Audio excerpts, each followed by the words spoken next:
structure of alkanes and cycloalkanes। तो first of all हम जाते हैं अल्केन की तरफ, यानी अल्केन का स्ट्रक्चर हम डिस्कस करेंगे। अच्छा, अल्केन का स्ट्रक्चर समझने के लिए हमें जो एग्जाम्पल से मदद लेनी होगी दैट इज ईथेन।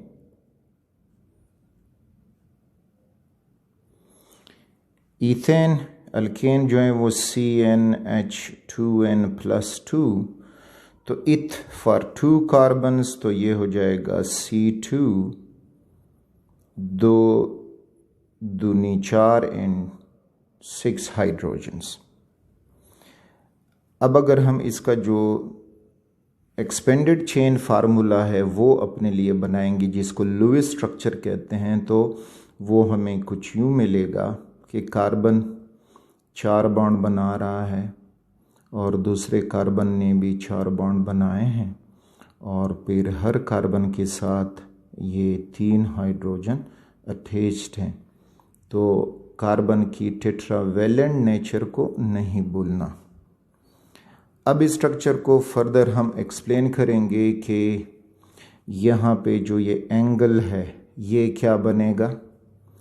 ये जो लेंथ है कार्बन और हाइड्रोजन के बॉन्ड का, तो ये लेंथ कितना होगा, कार्बन कार्बन बॉन्ड का लेंथ कितना होगा, और इस तरह से फिर इसमें कार्बन की कौन सी हाइब्रिडाइजेशन है और कौन सा बॉन्ड जो है किस ओवरलैप से बना है, टोटल सिग्मा बॉन्ड इसमें कितने हैं, पाई बॉन्ड इसमें कितने हैं, ये चीज़ें। तो अब हम आते हैं फर्स्ट ऑफ ऑल कार्बन की हाइब्रिडाइजेशन की तरफ। तो याद रखें, जब कार्बन सारे सिंगल कोवेलेंट बॉन्ड बना दे, यानी 4 बॉन्ड बना दें, तो कार्बन होगा sp3 हाइब्रिड। तो कार्बन इज sp3 हाइब्रिड, यानी इसमें एक s और 3 p ऑर्बिटल मिक्स होके बॉन्डिंग के लिए तैयार हो गए हैं। तो अब अगर हम इस sp3 हाइब्रिड कार्बन का स्ट्रक्चर ड्रा करें या रिप्रेजेंटेशन, तो ये हुआ कार्बन का न्यूक्लियस, और ये जो sp3 हाइब्रिड ऑर्बिटल हैं ये 4 होंगे और एक दूसरे से इक्वल डिस्टेंस पे होंगे। तो ये हुआ एक sp3 ऑर्बिटल, दूसरा sp3 ऑर्बिटल, तीसरा sp3 ऑर्बिटल, और ये चौथा sp3 ऑर्बिटल यानी पेपर के नीचे से निकलेगा और हमें यूं दिखाई देगा। तो ये चारों जो हैं these are sp3 hybrid orbitals. अच्छा, अब चूंकि कार्बन 2 हैं तो दोनों कार्बन बना दें। ये हुआ एक कार्बन, और उसके जो ऑर्बिटल्स हैं वो भी बनाते जाएं। तो ये sp3 ऑर्बिटल इसका एक, sp3 ऑर्बिटल इसका दूसरा, sp3 ऑर्बिटल तीसरा, और चलें ये इस साइड पे बना लेते हैं sp3 ऑर्बिटल इसका चौथा। अब जो नेक्स्ट कार्बन होगा तो उसकी भी यही हाइब्रिडाइजेशन है, तो वो कार्बन हम यहाँ बना लेते हैं। तो उसकी हाइब्रिडाइजेशन के sp3 ऑर्बिटल, उसका sp3 orbital, sp3 and sp3। तो अब ये हुआ उस दूसरे कार्बन की रिप्रेजेंटेशन। अब 4 हाइड्रोजन्स हैं, 6 हाइड्रोजन्स हैं, तो हाइड्रोजन में s ऑर्बिटल होता है, तो वो अपना s ऑर्बिटल इधर आके ओवरलैप कर देगा और यहाँ पे ओवरलैपिंग होके सिग्मा बॉन्ड बन जाएगा। यानी हाइड्रोजन का s ऑर्बिटल और कार्बन का sp3 ऑर्बिटल, तो इनमें ओवरलैपिंग हो जाएगी। इसी तरह से दूसरा हाइड्रोजन इधर आके ओवरलैप कर जाएगा। ये हुआ तीसरा हाइड्रोजन, उसने ओवरलैपिंग कर ली। ये चौथा हाइड्रोजन शो हुआ, ये 5वां हाइड्रोजन शो हो रहा है, और ये हुआ 6ठा हाइड्रोजन तो इस तरह से हर हाइड्रोजन कार्बन के साथ ssp3 ओवरलैप करके बॉन्ड हो गया है। यानी यहाँ पे अगर हमसे पूछा जाए सॉरी कि कार्बन और हाइड्रोजन का जो सिग्मा बॉन्ड है वो किस ओवरलैप से बना है, तो वो ये होगा कि कार्बन का sp3 ऑर्बिटल है और हाइड्रोजन का s ऑर्बिटल है, तो इससे ये सिग्मा बॉन्ड बना है। और फिर जो कार्बन एक दूसरे के सामने हैं तो उनके जो ये p sp3 ऑर्बिटल्स हैं ये आपस में एंड वाइज या लीनियर ओवरलैप करके सिग्मा बॉन्ड बना देंगे। तो एक और इन्फॉर्मेशन ये हो गई कि अगर पूछा जाए कि कार्बन सिंगल बॉन्ड कार्बन ये किस ओवरलैप से बना है, तो इसमें ओवरलैप अब ये होगा कि it is sp3 and sp3 overlap. अच्छा फिर अगर in bond length bond angle का पूछा जाए तो रिमेंबर जो कार्बन सिंगल बॉन्ड हाइड्रोजन है तो इसका लेंथ आपको मिलेगा 1.09 एंगस्ट्रॉम या 109 पिकोमीटर। कुछ ये वैल्यूज़ अब याद रखनी होंगी। और जो कार्बन सिंगल बॉन्ड है तो वो होता है 1.54 एंगस्ट्रॉम या होता है 154 पिकोमीटर। तो ये इन दोनों का वो हुआ लेंथ। अब यहाँ पे एंगल का पूछा जाए तो रिमेंबर कि जब भी कोई कार्बन sp3 हाइब्रिड हो जाता है तो उसमें जो एंगल होता है दैट इज़ 109.5 डिग्री का होता है, जिसको टेट्राहेड्रल एंगल कहते हैं। तो इसमें जो थीटा है एंगल है कार्बन, ये सारे एंगल जितने भी हैं कार्बन हाइड्रोजन और ये एंगल सारे, तो सारे एंगल जो होंगे वो 109.5 डिग्री के होंगे। This is known as tetrahedral angle, tetrahedral angle, क्योंकि इस स्ट्रक्चर को टेट्राहेड्रल कहते हैं। अच्छा, अब अगर सिग्मा बॉन्ड्स का पूछा जाए कि अब इसमें टोटल सिग्मा बॉन्ड कितने हैं, तो अगर हम इसको अब अगर लुईस स्ट्रक्चर की तरह फॉर्म में बना दें तो हमें ये मिलेगा कि carbon single bonded to hydrogen, single bonded to hydrogen and single bonded to hydrogen, then single bonded to carbon, single bonded to hydrogen, single bonded to hydrogen, single bonded to hydrogen। ये ऊपर नीचे इसलिए कि भाई ये carbon सीधा क्यों नहीं लिखा, वो भी आप लिख सकते हो, नो प्रॉब्लम, लेकिन इस तरह क्योंकि ये कार्बन भी टेट्राहेड्रल फॉर्म में है और ये भी टेट्राहेड्रल फॉर्म में है, अगर मैं इस कार्बन को सही तरीके से टेट्राहेड्रल फॉर्म में बना दूं तो फिर आपको वो कुछ यूँ मिलेगा, दिस इज़ कार्बन, उसका ये हाइड्रोजन हुआ और इस तरह से उसका ये दूसरा हाइड्रोजन, तो इस तरह ये वो एक्चुअल टेट्राहेड्रल फॉर्म आपको मिलेगा। अब यहाँ पे रिमेंबर के all single covalent bonds are sigma bonds, तो इसमें जो सिग्मा बॉन्ड्स हैं this is a denotation for sigma, तो sigma bonds is equal to 1 2 3 4 5 6 7, so a total of 7 sigma bonds are there. Pi bond का पूछा जाए so pi bond जो है वो लेटरल ओवरलैपिंग या साइड वाइज ओवरलैपिंग से होता है, और पाई बॉन्ड तब होगा जब आपको मॉलिक्यूल में कोई डबल बॉन्ड नज़र आए या कोई ट्रिपल बॉन्ड नज़र आए तो फिर वहाँ पे पाई बॉन्ड होगा।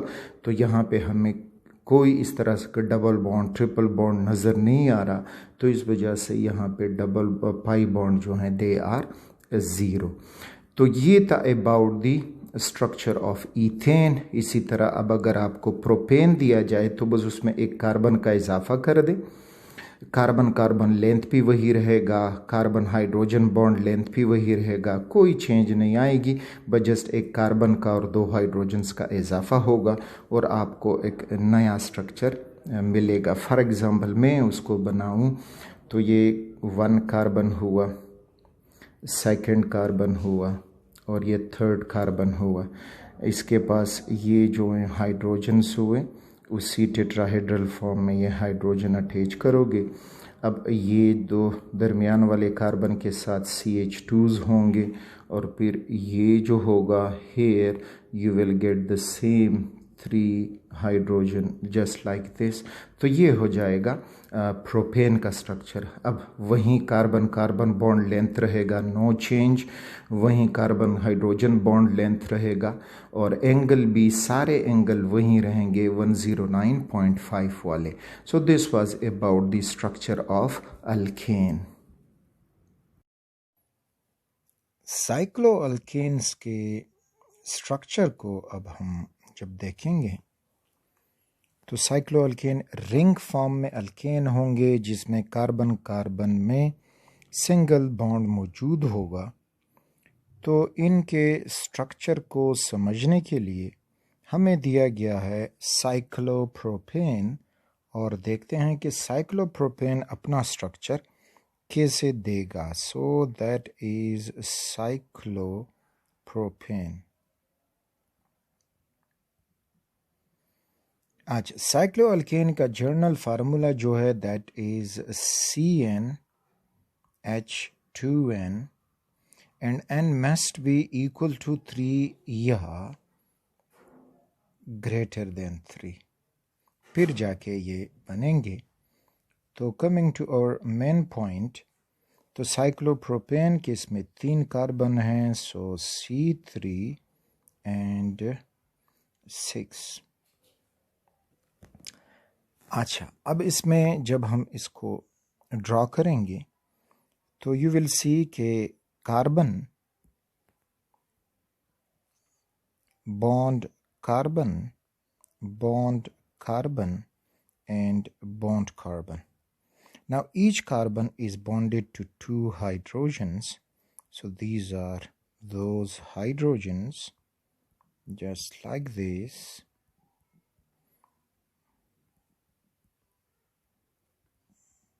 Okay. अब इस स्ट्रक्चर में जब हम जाते हैं फर्दर तो इसमें हम देख सकते हैं कि कार्बन ने 4 सिंगल कोवेलेंट बॉन्ड बनाए हैं, तो carbon must be sp3 hybrid. अच्छा, और फिर साथ में ये भी देख लें कि अब यहाँ पे जो एंगल है दिस इज 60 डिग्री, सारे जो हैं वो 60 डिग्री के एंगल हैं। तो इससे हमें ये मिलेगा ऑल दीज आर 60। अब हमने पढ़ा ये था कि कार्बन जब sp3 हाइब्रिड होगा तो इसमें एंगल जो है थीटा इज 109.5 डिग्री। तो साइक्लोप्रोपेन में अब ऐसा क्यों हुआ कि उसमें 109.5 की जगह पे आ गया है 60 डिग्री। तो इस फिनोमेना को कहते हैं angle strain. This is angle strain. Angle strain को हम यूं डिफाइन करेंगे कि द चेंज इन एंगल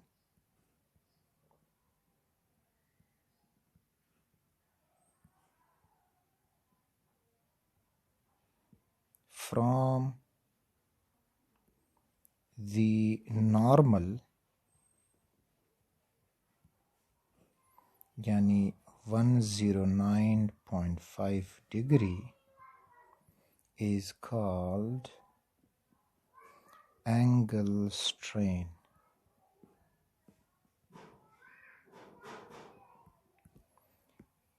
अब हम आते हैं कि ये एंगल स्ट्रेन आखिर क्यों होता है। ये 109 से इंक्रीज़ भी हो सकता है, 109 से डिक्रीज़ भी हो सकता है, दोनों कंडीशन हमें मिलेंगी। अच्छा, कैसे मिलेंगी? अब अगर हम कुछ एग्जाम्पल लिख दें, और फिर पढ़ते हैं कि आखिर ये क्यों होता है। Look at this. This is cyclohexapropane, so it has 60. फिर अगर हम साइक्लोब्यूटेन को बना दें तो साइक्लोब्यूटेन इज स्क्वेयर्ड फॉर्म, तो इधर अब हो जाएगा 90 डिग्री। फिर अगर हम साइक्लोपेंटेन बना दें, दिस इज साइक्लोपेंटेन, तो अब साइक्लोपेंटेन में ये कितना होगा। तो यहाँ पे एक फार्मूला अपने साथ याद रखें कि how to find angle strain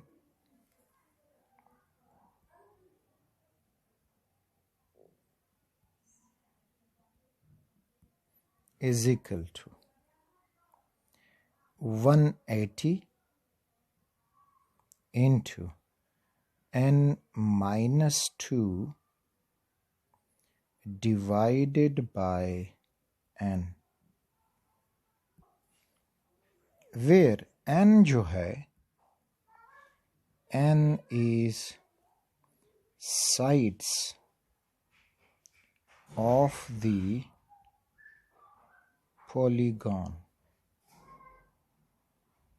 कि उसके कितने साइड्स बनते हैं। तो अगर हम इसको साइक्लोपेंटेन पे अप्लाई कर दें तो साइक्लोपेंटेन में अब एंगल स्ट्रेन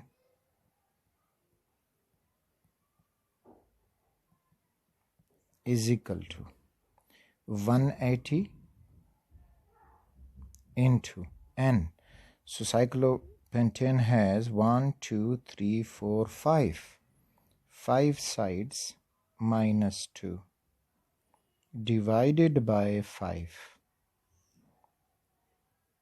ओके, अब सॉल्व कर लें तो 5 0 0, 5 8 40, 5 एकम 5 और 4 9, माइनस 2 0 0, 2 8 16, 2 एकम 2 और 1 3 एंड डिवाइडेड बाय 5।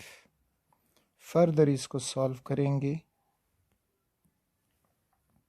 तो हो जाएगा 540 तकसीम 5, और इसको जब हम 5 पे तकसीम करेंगे so we will get 108 degree. तो मीन के साइक्लोपेंटेन में हमारे पास ये एंगल जो हैं they are of 108 degree. Similarly आप साइक्लोहेक्सेन में भी इनको फाइंड कर सकते हो। ये हुआ साइक्लोहेक्सेन, तो इसमें अब कितना होगा तो उसमें भी यहीं सब कुछ डाल के you can calculate the angle over here. अच्छा, अब हालांकि कार्बन सब में sp3 हाइब्रिड है, लेकिन एंगल जो है वो एग्जैक्ट 109.5 नहीं आ रहा, तो इसको हमने ऊपर कहा कि it is because of the angle strain. अब ये एंगल स्ट्रेन क्यों आता है?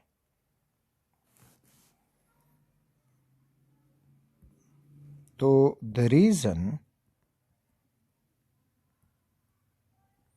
is that the sp3 orbitals of carbon do not overlap completely, यानी इनमें है मिनिमम ओवरलैप।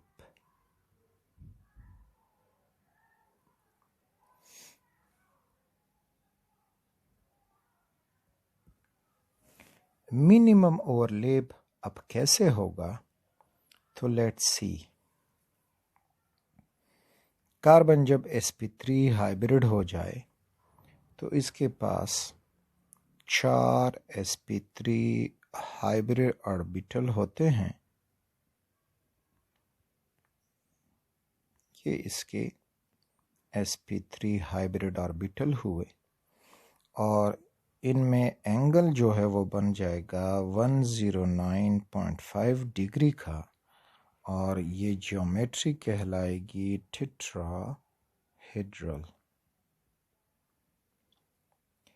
अब साइक्लोप्रोपेन में 3 कार्बन है, तो ये हमने ड्रा किया एक कार्बन, और उसके भी आप ये sp3 ऑर्बिटल, एक sp3 ऑर्बिटल, दूसरा sp3, तीसरा sp3 और ये चौथा sp3। अगला कार्बन है ओवर हियर, उसके आप ड्रॉ कर दें तो ये sp3 ऑर्बिटल, sp3, sp3 और ये चौथा sp3। तीसरा कार्बन ड्रॉ करें तो ये हुआ तीसरा कार्बन, sp3 ऑर्बिटल। चलो सेम रेड से कर दूं तो sp3 orbital, sp3, sp3 and sp3। अच्छा, अब यहाँ पे ये होगा कि कार्बन कार्बन के जो sp3 ऑर्बिटल्स हैं वो बिल्कुल आमने सामने ओवरलैप नहीं कर रहे, बल्कि थोड़े से एक दूसरे के डायरेक्शन से आगे पीछे हमें दिखाई दे रहे हैं। लुक एट दिस, आमने से ये देखें, ये इस साइड पे आ रहा है, जा रहा है, और ये इस साइड पे आ रहा है। तो मीन्स कि इनमें वो एग्जैक्ट लीनियर ओवरलैपिंग नहीं हो रही। इस तरह इसको देखोगे तो ये इधर जा रहा है और ये इधर जा रहा है। सिमिलरली ओवर हियर ये इस फॉर्म में को दिखाई दे रहा है, ये इस फॉर्म में। जबकि हम पढ़े थे कि जो एग्जैक्ट लीनियर ओवरलैपिंग है तो वो कुछ इस फॉर्म में होगी कि अगर ये एक sp ऑर्बिटल है और ये न्यूक्लियस हुआ, और ये दूसरा sp ऑर्बिटल या sp3 जो भी हाइब्रिड ऑर्बिटल है और वो उसका न्यूक्लियस हुआ, तो इनमें अब यहाँ पे जब ये सिग्मा ओवरलैप होगा तो ये sigma overlap will be on the axis joining the two nuclei. लेकिन यहाँ पे ऐसा नहीं हो रहा। ये अगर आप देखोगे तो इसका डायरेक्शन इस साइड पे सीधा है, इसका डायरेक्शन इस साइड पे सीधा है, तो इस वजह से इनमें होगी मिनिमम ओवरलैप, और उस मिनिमम ओवरलैप की वजह से ये एंगल स्ट्रेन क्रिएट हो जाएगा, not only limited to carbon carbon angle, बल्कि जो कार्बन हाइड्रोजन वाला एंगल होगा वो भी उससे इफेक्ट होगा।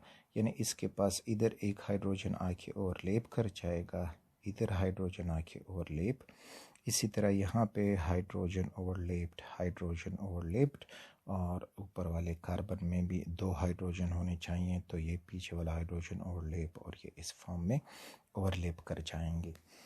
जी इस एंगल स्ट्रेन की वजह से जो साइक्लोप्रोपेन में इधर जो एंगल है कार्बन हाइड्रोजन, ये एंगल भी इफ़ेक्ट होगा, साथ में ये एंगल भी इफ़ेक्ट हो जाएगा, क्योंकि वो एक रेगुलर टेट्राहेड्रॉन नहीं बनेगा। That is because of the minimum overlap between the sp3 hybrid orbitals. यानी अगर मैं कुछ स्केच करूं कि हम किस तरह इसको स्केच कर जाएंगे, तो ये एक कार्बन हुआ, ये दूसरा कार्बन और ये तीसरा कार्बन। तो अगर देखें इसका बनाएंगे तो इस फॉर्म में ये आ रहा है और ये इस फॉर्म में आ रहा है, तो बिल्कुल लीनियर ओवरलैपिंग इनमें वो नहीं हो रही, ओवरलैपिंग इधर हो गई है। सिमिलरली इज ओवर हियर, तो ये कार्बन और इसका sp3 हाइब्रिड ऑर्बिटल, तो ये अगेन वो लीनियर ओवरलैपिंग नहीं हो रही। इसी तरह से इस कार्बन में और इस कार्बन में देखोगे तो भी वो लीनियर ओवरलैपिंग नहीं होगी। लीनियर ओवरलैपिंग तब होती कि जब वो इसी लाइन पे ओवरलैप कर जाते। सिमिलरली इधर भी इसी लाइन पे उन्होंने ओवरलैप करना था और इधर भी इसी लाइन पे उन्होंने ओवरलैप करना था। So it is a minimum overlap and this minimum overlap results in the angle strain.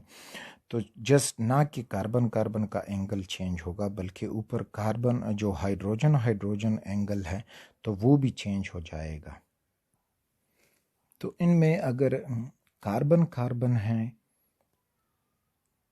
उनमें एंगल यहाँ पे 60 डिग्री का हो जाएगा, दिस इज़ फॉर 60 डिग्री।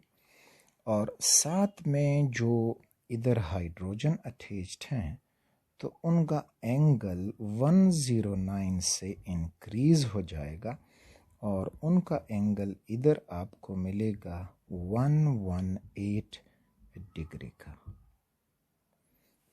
तो वो यहाँ से इंक्रीज हो गया है।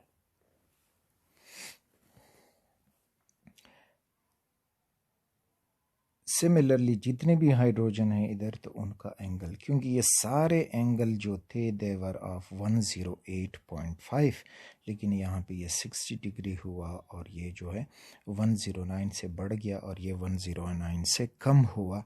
तो ये था about the angle strain that occurs in cycloalkanes. जब उनकी हम ज्योमेट्री देखते हैं तो उसमें हमें ये मिलेगा। अच्छा, अब ये एंगल स्ट्रेन जो है उसकी वजह से कार्बन कार्बन का जो बॉन्ड लेंथ है वो भी इफ़ेक्ट हो जाएगा। तो इसमें अब जो बॉन्ड लेंथ होगा, कार्बन कार्बन जो नॉर्मल सिंगल बॉन्ड है दैट इज़ 1.54 एंगस्ट्रॉम, ठीक। लेकिन अब यहाँ पे जो कार्बन कार्बन का बॉन्ड लेंथ है ये अब 1.54 से कम हो जाएगा और ये आपको मिल जाएगा 1.51 एंगस्ट्रॉम, उससे कम हो जाएगा। इसी तरह ये एंगल भी, ये लेंथ भी इफ़ेक्ट होगा जो कार्बन और हाइड्रोजन के दरमियान है। और ये लेंथ अगर मैं इधर इसको यूं ड्रॉ कर दूं तो ये हो जाएगा 108 पिकोमीटर या 1.08 angstrom. So this was about the angle strain. कैसे हमने इसको कैलकुलेट करना होगा अगर हमें कोई साइक्लोअल्केन दिया जाए और आखिर ये एंगल स्ट्रेन क्यों होता है। और आगे इसी एंगल स्ट्रेन की वजह से जो साइक्लोअल्केन हैं दे आर वेरी अनस्टेबल और वो मोर रिएक्टिव होते हैं compare to the alkanes, normal alkanes. जितना एंगल स्ट्रेन ज़्यादा होगा उतनी उनकी रिएक्टिविटी भी ज़्यादा होगी। तो नोट फरमाएं कि reactivity is directly proportional to the angle strain.